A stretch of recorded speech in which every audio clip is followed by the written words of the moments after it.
Il y a 7 ans, le 22 octobre 2008, à 14h10, notre Seigneur Jésus-Christ rappelait à lui son fils, Ernest Combo, évêque de Wando, président durant de très longues années de la conférence épiscopale du Congo-Brazzaville.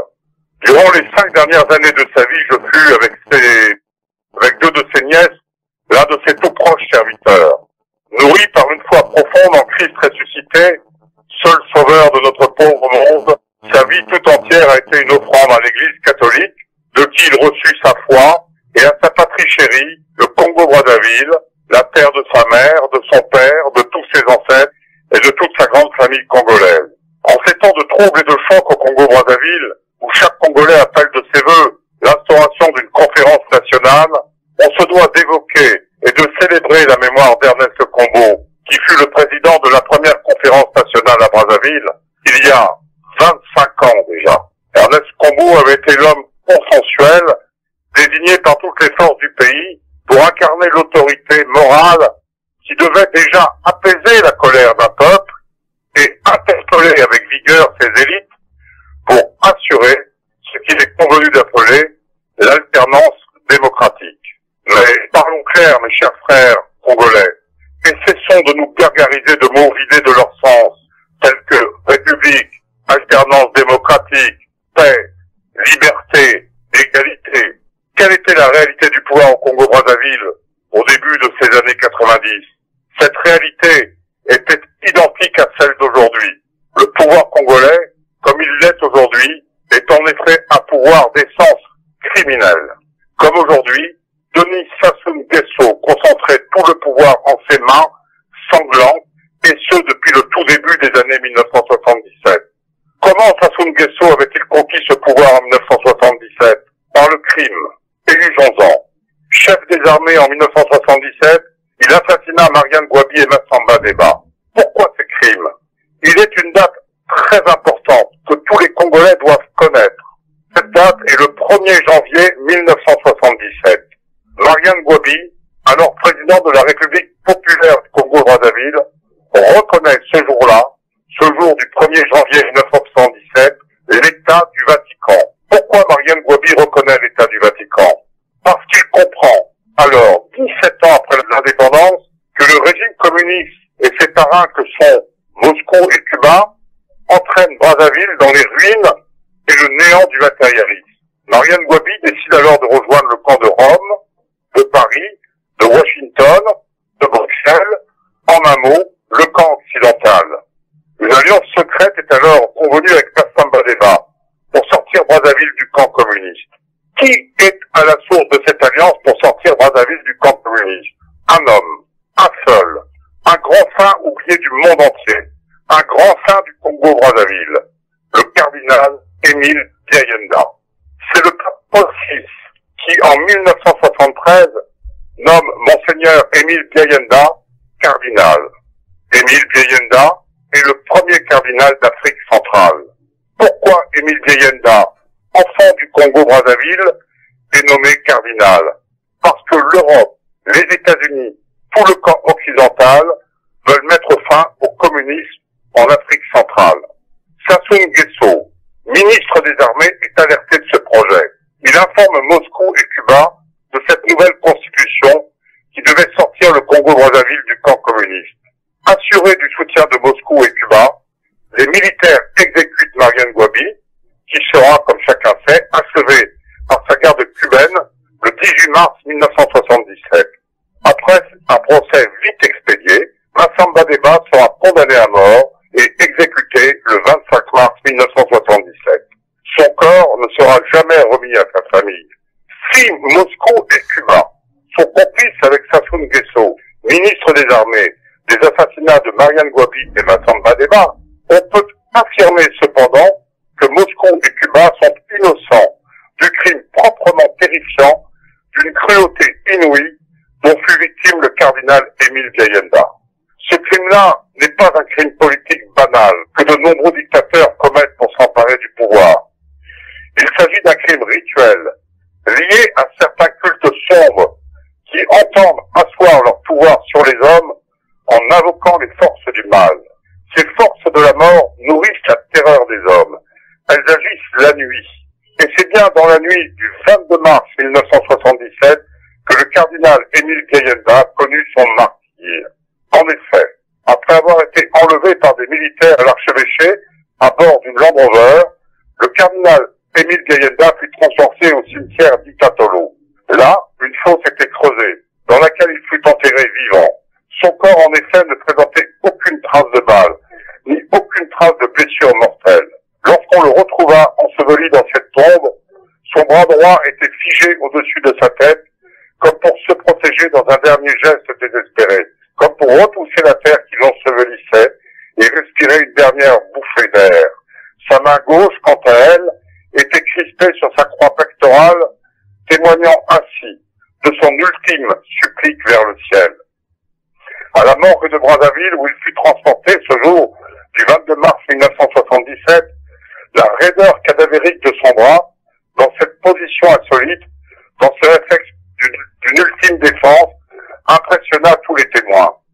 Voilà le crime rituel sur lequel se fonde le pouvoir de Denis Sassou Nguesso depuis le mois de mars 1977. Chaque Congolais connaît plus ou moins ce crime.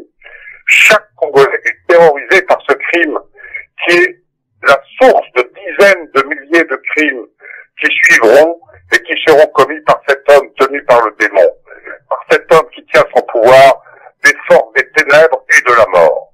Si comme vous j'étais Congolais, comme vous je serais terrorisé. Mais vous êtes mes frères en Christ, je suis français et j'habite Paris. Il m'est plus facile, moins dangereux qu'à vous mes frères, de témoigner de cette sombre vérité.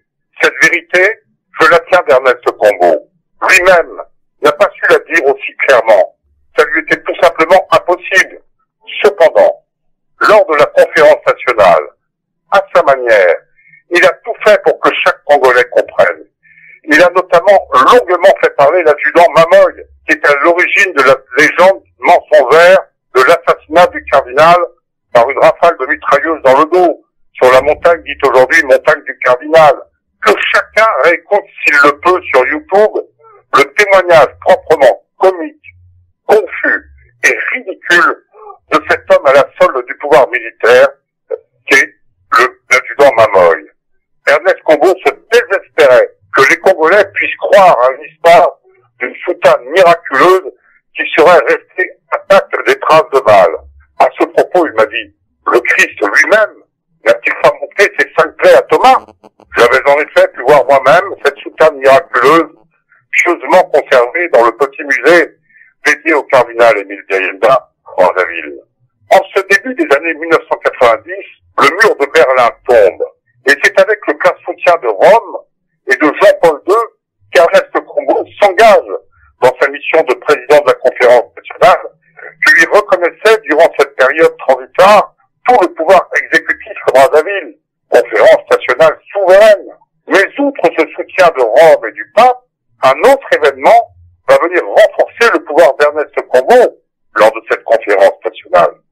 En 1989, que chacun se souvienne, une bombe est installée à Brazzaville dans les soutes d'un des C-10 du TA. Après son escale à Djamena, le C-10 explosera au-dessus du dessert du Ténéré. François Mitterrand, alors président de la République française, sait, oui, François Mitterrand sait que Sassou Nguesso est complice avec Kadhafi de la mise en place de cette bombe à l'aéroport de Brazzaville. Mitterrand sait que rien ne peut échapper à Sassou Nguesso à l'aéroport de Maya-Maya. Par ailleurs, sans doute a-t-il été averti d'une manière ou d'une autre, probablement par Hissène Habré, alors président finissant du Tchad, qui lui-même avait été averti par Oxfam Ikonga de l'existence de cette bombe. C'est par cette information d'Oxfam Ikonga, président d'Air Afrique et camarade d'école d'Hissène Habré à Paris, que de nombreux passagers descendront du DC-10 à l'escale de Djamena, et que d'autres ne prendront pas l'avion. Oxfam Ikonga mourut 2 mois après l'explosion de ce DC-10 à l'hôpital militaire de Brazzaville. Voilà, mes frères, quel était le contexte du pouvoir que tenait Ernest Combeau du Vatican et de la France en 1990. Soutenu par le peuple congolais, soutenu par la France, soutenu par le Vatican, Ernest Combeau put mettre fin au règne de Sassou Nguesso en 1990. Cela dit, jamais Ernest Combeau n'aurait pu imaginer que la France de Jacques Chirac en 1997 remettrait le même Sassou Nguesso au pouvoir. Jamais Ernest Combeau n'aurait pu imaginer que le Vatican lui-même, par la voix du nonce apostolique Mario Roberto Cassari, l'abandonnerait en 2005. Souvenez-vous, mes très chers frères, lors de la messe de funérailles de Barthélemy Batantou, Ernest Combeau avait dit à tout le gouvernement congolais rassemblé, les ancêtres qui nous regardent ne sont pas contents de l'état du pays. Fou de rage, Sassou Nguesso interpellait le nonce apostolique qui retirait alors immédiatement à Ernest Combeau le passeport du Vatican dont il disposait en tant que personnalité religieuse particulièrement menacée. En lui retirant ce passeport, le Vatican signait l'arrêt de mort d'Ernest Combeau. Je répète cette phrase. En lui retirant ce passeport, le Vatican signait l'arrêt de mort d'Ernest Combeau. Mes très chers frères et sœurs du Congo-Brazzaville, qu'il me soit permis de vous mettre en garde. Dans vos révoltes et vos manifestations, je vous invite à la plus grande prudence. L'homme auquel vous vous affrontez aujourd'hui est habité par une puissance diabolique. Sachez que vous êtes oubliés du monde entier. Sachez que Sassou dispose de très nombreux soutiens et à Rome et à Paris. Sachez que dans le monde, on ne parle jamais du Congo-Brazzaville. Ainsi, lorsque le 4 mars 2012, deuxième dimanche de carême, le diable fit exploser les casernes de Pila, aucune information ne filtra en Europe et encore moins à Paris. Les milliers de Congolais qui furent tués directement par l'explosion ont plutôt opéré vivants dans les décombres, suivant ainsi le sort du cardinal Émile Gayenda, ne firent l'objet que d'une très vague dépêche de l'agence France-Presse. Une explosion à Brazzaville a fait 300 morts. Avec la complicité de la presse française, Brazzaville est plongé dans le silence et dans la nuit. Aucun son, aucune image sur Brazzaville à Paris. Un journaliste français, dont je tairai le nom par charité chrétienne, mais que chacun connaît, très proche des milieux militaires français, oui, très proche de nombreux généraux à la retraite, ou de nombreuses personnalités influentes de l'armée, est le grand responsable de ce silence et de cette nuit sur Brazzaville. Si un massacre a lieu à Brazzaville, je doute fort que l'on vienne à votre secours. Pire, la fameuse communauté internationale dira « Safo est un chef fort, il fait tenir son pays, il faut le soutenir. Regardez le désordre en Libye depuis la fin de Kadhafi. Sachez que lors de votre manifestation du 27 septembre de cette année, où vous êtes rassemblés plus de 300 000, Safo allumait un feu à Bangui, et le monde entier regardait Bangui. Et le monde entier pensait que Sassou était le vieux singe sur lequel l'Afrique centrale pouvait compter pour restaurer la paix. Mais il existe une voie d'espérance, mes chers frères et sœurs du Congo-Brazzaville. Permettez-moi de vous suggérer cette voie. Vous tous rassemblés, surtout je vous en conjure, ne marchez pas contre Sassou Nguesso, car alors vous perdrez. Ne tombez pas dans les pièges qu'il vous tend, car vous serez massacrés. Marchez nombreux, ensemble, pour porter le cardinal Émile Gayenda dans la lumière. Tous les jours, de plus en plus nombreux, de vos villages, de vos paroisses, marchez vers vos cathédrales. Brazzaville, Pointe-Noire, avec des chants, avec des prières, en scandant un seul mot. Cardinal Émile Gayenda Santo Subito. Cardinal Émile Gayenda Santo Subito. Cardinal Émile Gayenda Santo Subito. Chaque week-end, chaque jour, marchez de plus en plus nombreux en priant, en chantant, en dansant, pour la gloire de Dieu et le salut de l'Afrique centrale, et en scandant Cardinal Émile Gayenda Santo Subito. Cardinal Émile Gayenda Santo Subito. Cardinal Émile Gayenda Santo Subito. C'est alors, et alors seulement, que votre clameur poussée par vos millions de voix sera entendue jusqu'à Bangui, où le pape François se rendra en novembre. C'est alors que votre voix sera entendue jusqu'à Paris, Rome, Washington, Bruxelles. Et c'est alors que le monde entier entendra ce chant. Et c'est alors que le monde entier verra une lumière s'allumer sur Brazzaville, la lumière du cardinal Émile Gayenda. Seule cette lumière saura chasser les ténèbres qui vous recouvrent et vous étouffent depuis si longtemps.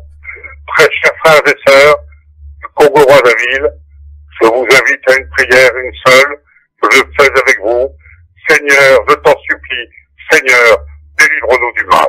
Cardinal Émile Gayenda Santo Subito. Cardinal Émile Gayenda Santo Subito. Cardinal Émile Gayenda Santo Subito. Allô? Merci, oui. Merci beaucoup, Hervé. En tout cas, c'est assez émouvant. Je profite aussi de ce moment pour remercier Radio Forum, qui est la radio de la vérité et la seule radio qu'il faut encourager sur Brazzaville. Merci Radio Forum, merci à son fondateur, Maître Massingo Djassé, merci pour la vérité.